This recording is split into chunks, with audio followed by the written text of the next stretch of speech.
Hi everyone, Stepan here. I didn't manage to finish the symmetrical English video. I would like to start with that. It's probably going to be my longest video and hopefully the best theoretical video so far. It's taken me about 2 weeks now to go through about 9 books to learn it properly myself.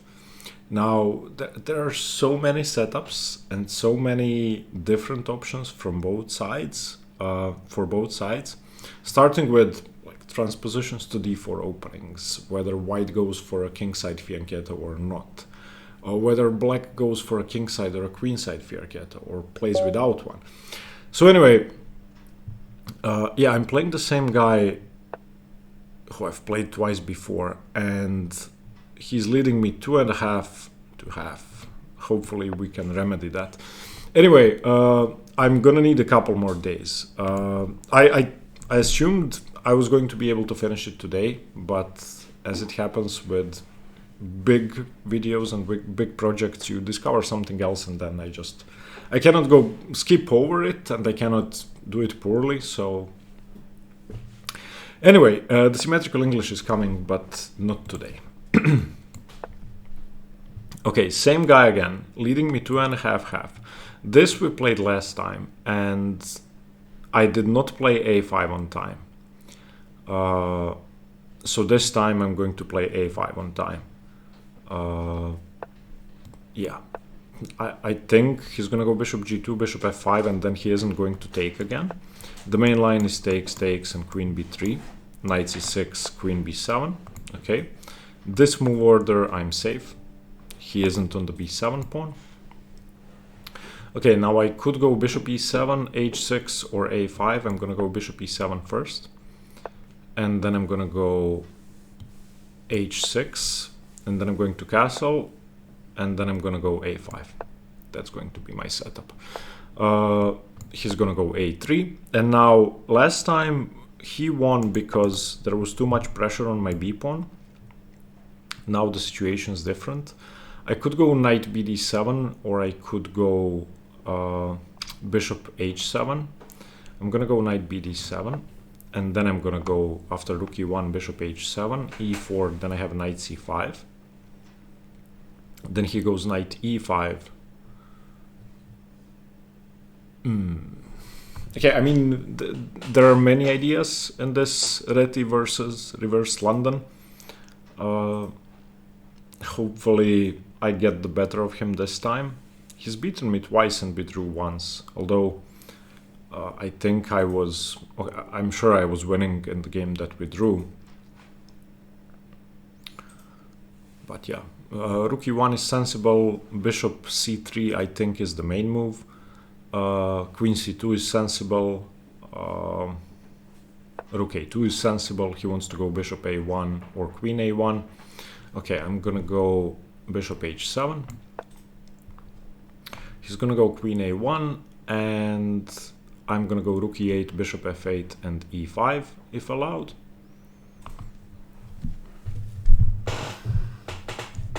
He can still go bishop C3 if not queen A1. Okay, queen A1. Now rook E8 seems good to me. I can also go queen B8. This way he's preventing E5, but I can go rook E8, bishop F8. So rook E8, let's say knight E5, bishop F8. Seems fine. I still have knight C5 ideas. I can also go for knight C5 and queen B6, but I'm gonna go rook E8 first to free up my F6 knight. This battery can always be annoying, and if I have a bishop on F8, it never is. So we will see. I'm expecting rook E1, and then I will have to react because I took away a square from my F6 knight, so I no longer have knight E8, nor do I have knight D7. So if he plays E4, E5 wins a piece. Okay, but I could consider knight C5, which seems fine to me. So with rook e1, bishop f8, e4, knight c5, I'm on the d3 pawn, and I'm threatening d takes e4. So that seems okay too. Now I want to go queen b6, and I want to start considering ideas like knight g4 if he moves the rook away from f1, and also knight c5 on the b3 pawn.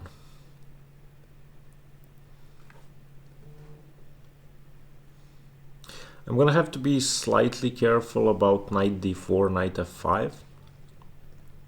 Not for now, but if my bishop moves away, okay. Now I'm going to go bishop f8, and if he takes on d5, I'm going to take with the e pawn, opening up my rook. That seems fine to me. Now my knight is free to move. If he goes knight d4, I can go e5. If he goes knight e5, I can now take. Takes, knight d7.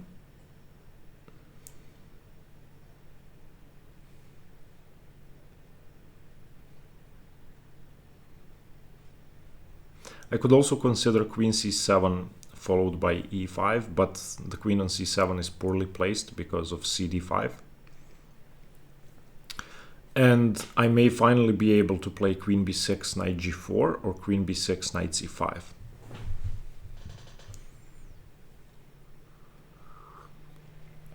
I've played this position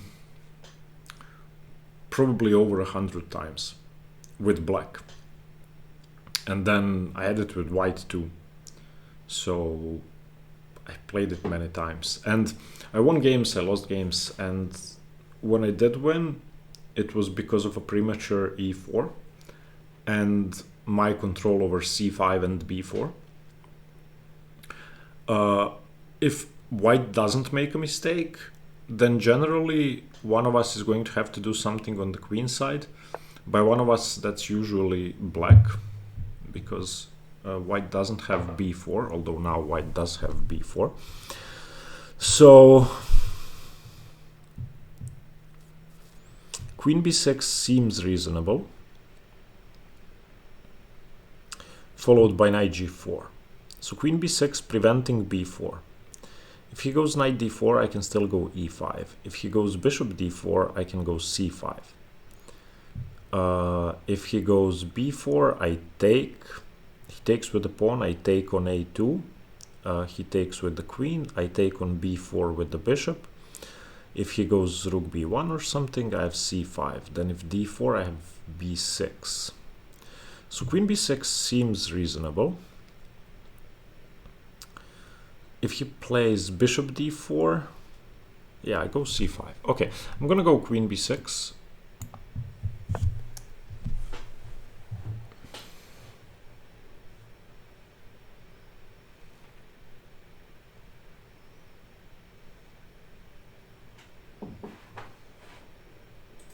Now I have ideas of knight c5 and knight g4. If he goes d4, which is interesting, sort of preventing e5, then he's blocking in the c3 bishop.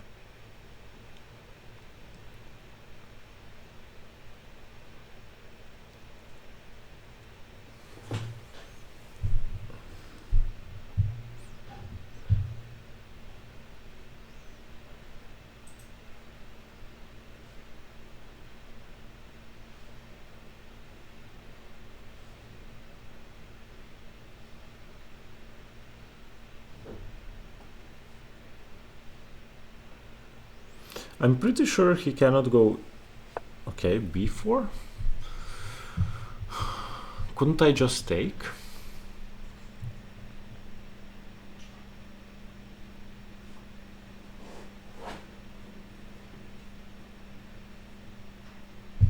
What did I miscalculate? ab4, ab4, rook a2, queen a2, bishop b4, rook b1, c5,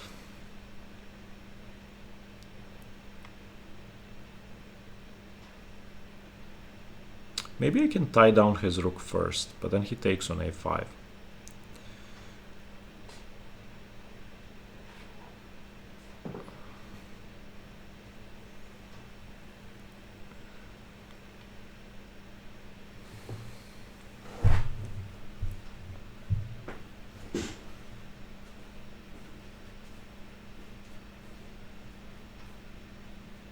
So a b4, rook a2, queen a2, bishop b4. Let's say queen b2 or rook b1.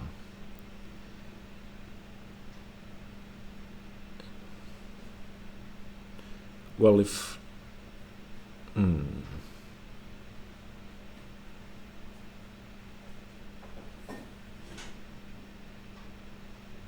a b4, rook a2, queen a2, bishop b4, rook b1, c5.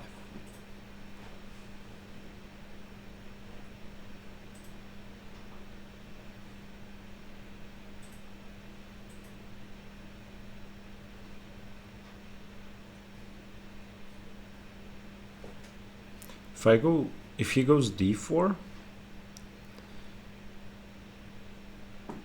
yeah, I don't have a good way to do this.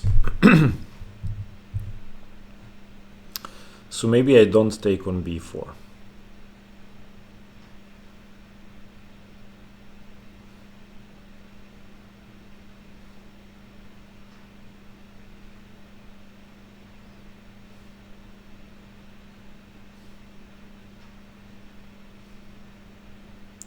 So if I go knight g4,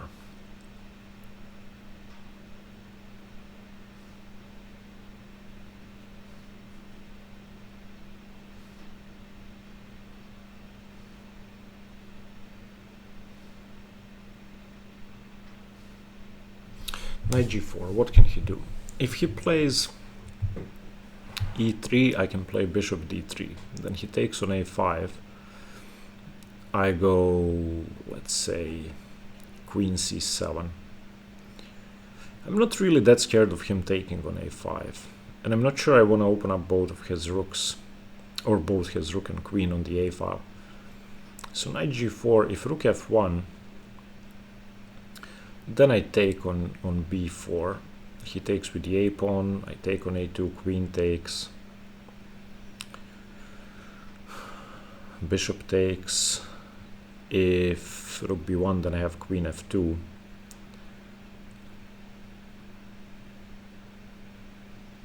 If queen b2, then c5.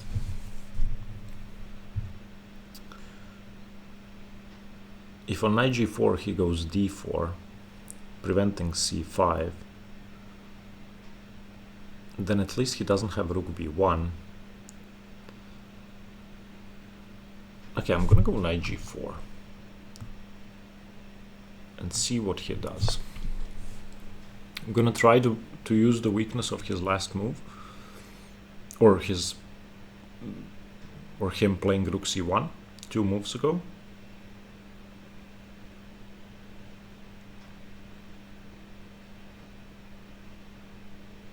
Now you can see why it was useful to play bishop f8.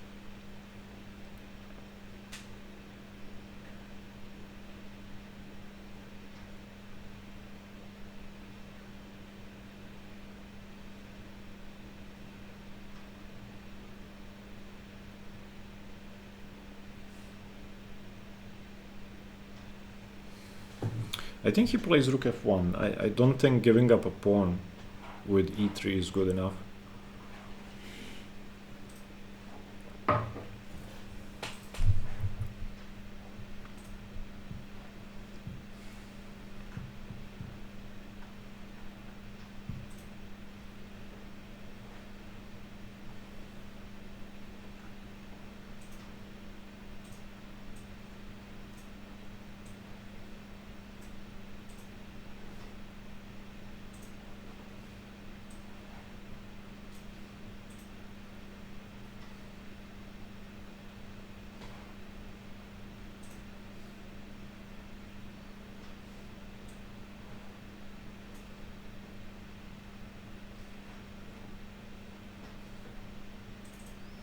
This also helps me play e5.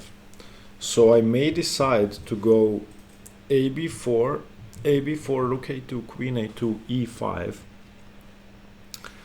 And if he plays h3, I could consider going d4 and then pick up the pawn. Ooh, that's interesting.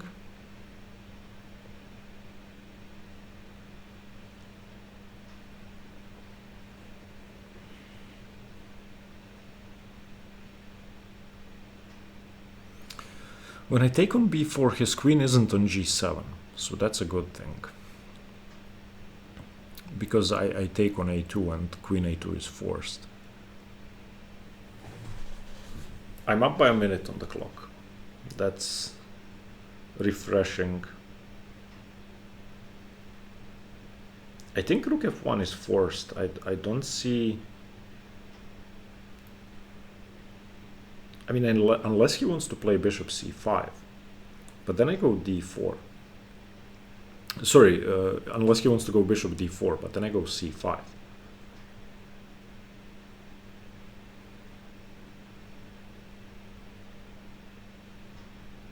And it's the same thing again.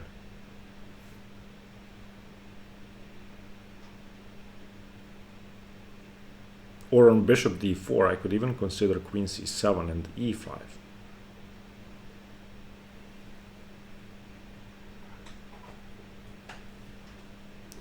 So bishop d4, c5, bc5, bishop c5. If bishop g7, then bishop f2. Is that good? Maybe that's not good. Ooh, maybe I cannot take on f2. Maybe I have to take on c5 with the knight.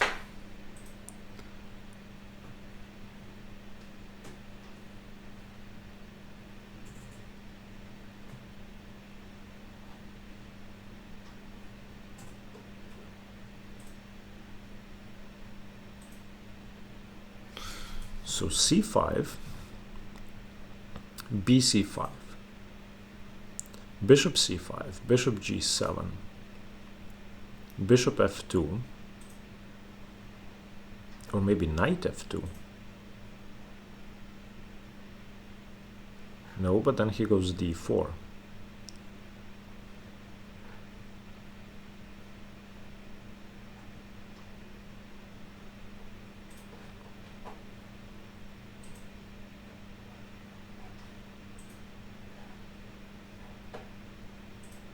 Could just consider queen c7 here, and then on h3, e5.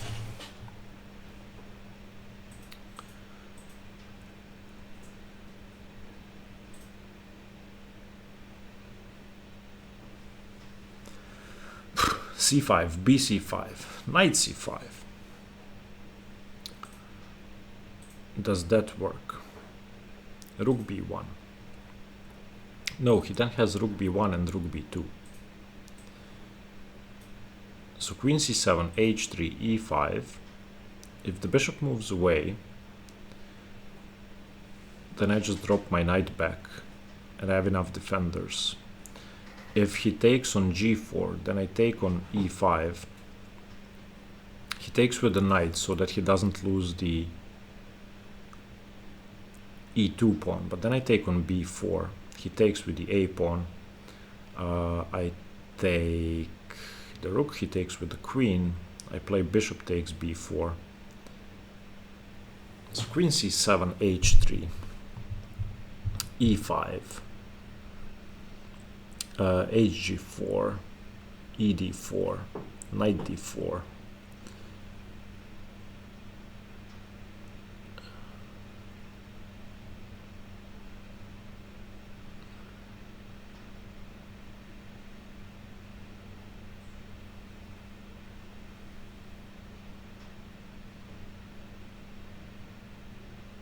Okay, I'm playing queen c7. I don't like c5.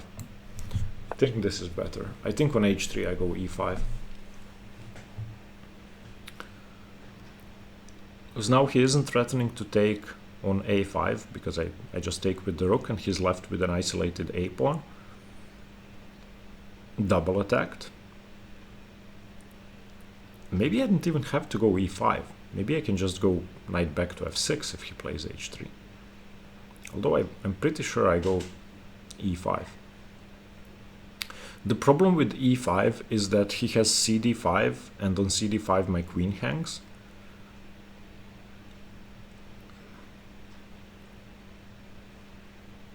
But I would really love to get rid of this bishop of his.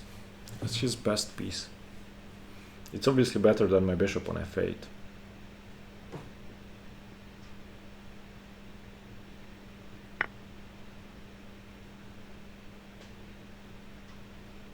Okay. So if I take... Oh, I mean I have to take. And I'm on the e pawn. So that seems fine. He doesn't have a way to take on d5, at least for now. He could go b5, but then I go rook a2. Okay.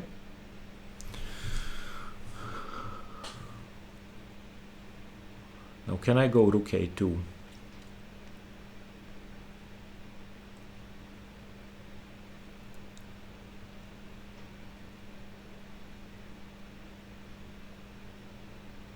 I don't think so.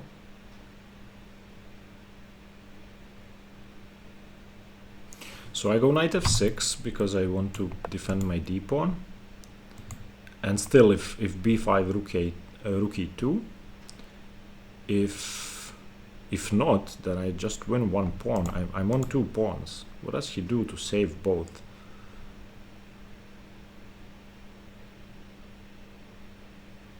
I think I have to be better because I'm on 2 pawns.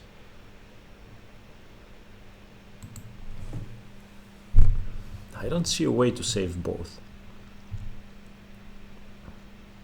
Also, by playing h3, he had slightly weakened the g3 pawn, so I always have ideas like knight h5, knight g3.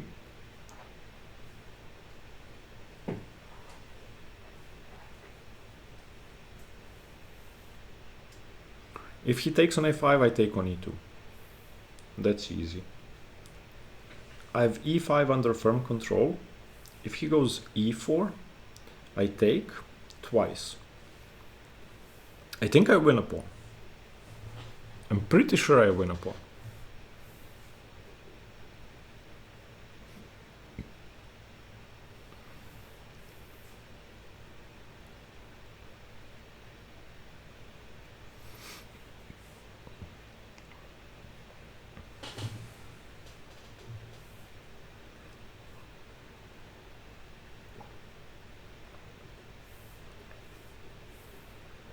All of my pieces are good. Now I actually like my bishop even better than his because it's putting pressure on b4. And how does he save both pawns? He could go knight b3, saving the e pawn, but then I take on b4.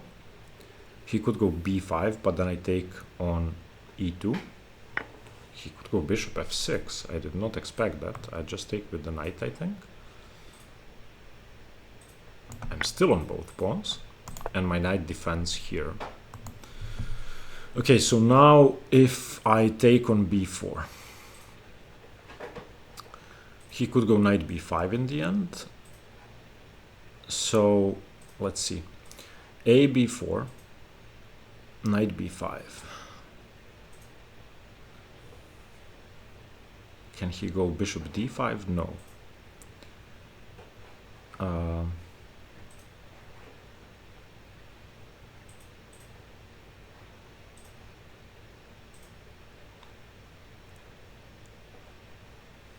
So a b4, what does he do? I think he has to recapture. Okay, I'm just gonna take. Because I don't see why not. I'm not hanging anything. Okay, now I can take the rook. I mean, I have to take the rook, I feel.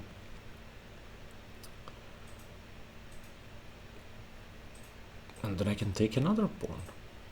Why shouldn't I take another pawn? Oh, because he has bishop d5, knight d5, queen d5.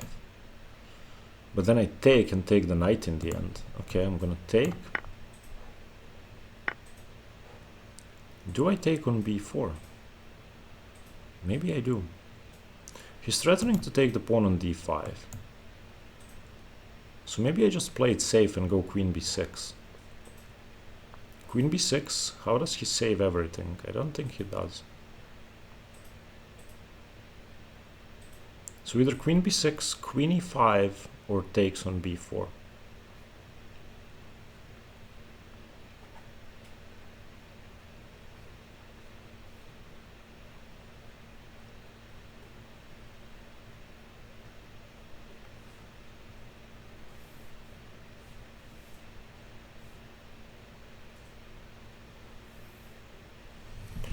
So can I take on b4? So bishop b4.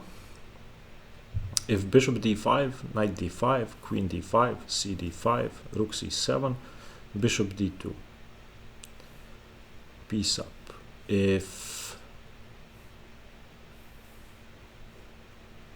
let's say knight f3, I can just retreat my bishop.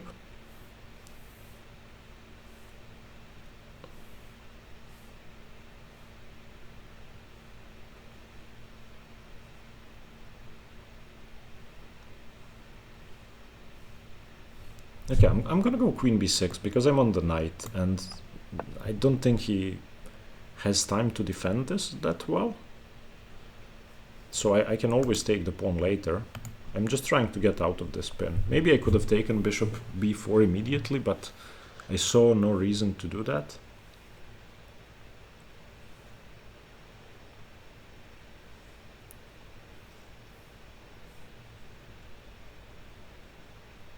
And he cannot move the d4 knight because I take on e2. He has to play either knight 2 to f3 or knight 2 to b3.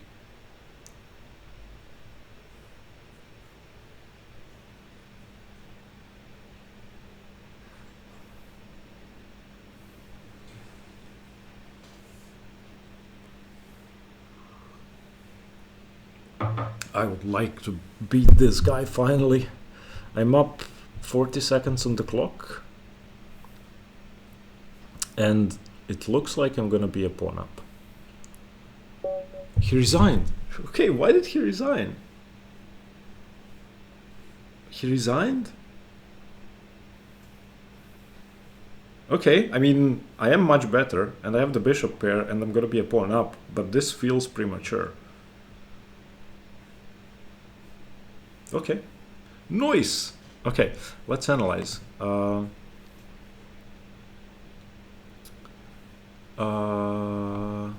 Someone says in the chat, understanding what to do on the queen side in London structures is a big hole in my understanding. I have no idea what's going on now or who's better. I don't know at which point they wrote this, but how did I win in 22 moves? Why did he resign? Okay, now all of this is theory, except for the fact that he should have gone cd5, cd5, and queen b3. This is the main line and punishes bishop f5. Sort of. Black has to give up a pawn, but black is equal. Now all of this is mainline stuff, as you can see. Bishop h7 is the main move, queen a1 is the main move, rook e8 is the main move, bishop f8 is fine. I could have also gone bishop d6, but I don't like bishop d6 because I'm not defending g7. Okay. Okay, c5 here. Okay, if we turn on the engine, black is slightly better after c5. I never understood c5, if I'm going to be honest. And it wasn't even on my candidate moves list, even though I've played this position before and think I have some understanding of it. c5 is meant to prevent b4 and fight against d4. And what never made sense to me is why would I play d4 if this bishop is going to be a monster? So let's say white does nothing and I play d4 and I'm supposed to be much better here. Fine. This bishop can free itself up like this. White can prepare the e3 pawn break and I'm gonna go e5, e4. That much is clear. However, this bishop is great and it was bad. So this is the idea. So after c5, white goes d4, and now the center has blown open, and I'm going to have to fight against a good bishop, because there's no way to keep the center closed anymore. So that's why I never understood this. Queen b6 is only a slight difference, so not a big deal. Okay, he played b4, knight g4 is fine, bishop d4, queen c7 is equal. I don't think I could have played c5. I think c5 doesn't work because, yeah, it doesn't work. So queen c7, and he played cd5. Now cd5 opens up my rook, so I don't know. h3, okay, knight f6 seems forced, and now yeah, he went bishop f6, which I couldn't understand, and then he should have gone b5, saving his e2 pawn. Okay, but he played knight d4. I took on b4, he took on b4, I took on a2. Okay, fine, queen takes. Now bishop b4 is best, but okay, so this is the key line that doesn't work, because I win the knight in the end. But after bishop takes b4, I was afraid of, I don't know what I was afraid of, but I was afraid of the pin. Although the pin doesn't work. But I think I still win the pawn after queen b6. He has to go either knight f3 or knight b3. So let's say knight f3, which makes more sense. And now I take. And now when he goes rook b1, I can actually safely play c5. That was one of the ideas. So I still think he resigned prematurely. Okay, I finally beat the guy. Yes, after 4 games. So, yeah, this is one of my favorite structures, and I finally got a win against this guy. Thank you for watching again. Sorry that the English isn't out today, or the symmetrical English. It will be out, but I have to go through 2 more books, so I don't want to rush this. Thank you for watching. Stay tuned for more chess. Bye bye.